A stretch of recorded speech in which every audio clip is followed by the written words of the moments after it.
ओडिशार गोटे दूरदराज गाँ पाखरे थिला गोटे पुरुणा रेलवे स्टेशन। लोके ताकू मृत्यु स्टेशन बोली डाकुथिले।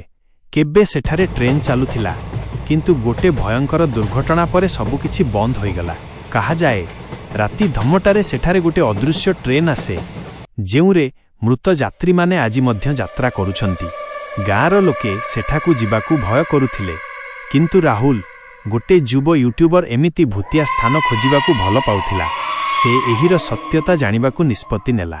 सेही काल राति 10टा राहुल तांको 2 जण सांगी अमन और सूरज सहित सेठाकू गला।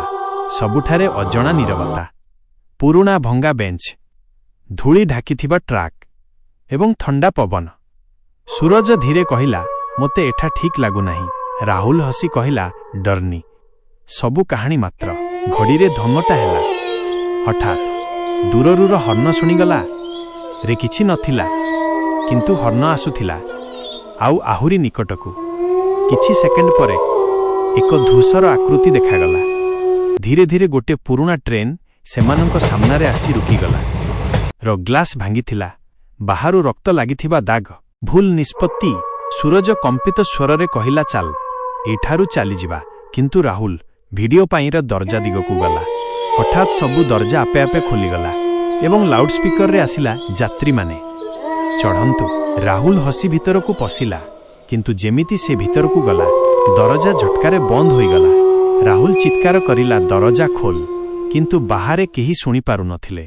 ट्रेन चलिला। भितरे लाइट चमकुथिला। सबु सीट खाली, अदृश्य यात्री। राहुल आगकू गला एवं हठात से देखिला गुड़िक धीरे धीरे पूरा हेउछि।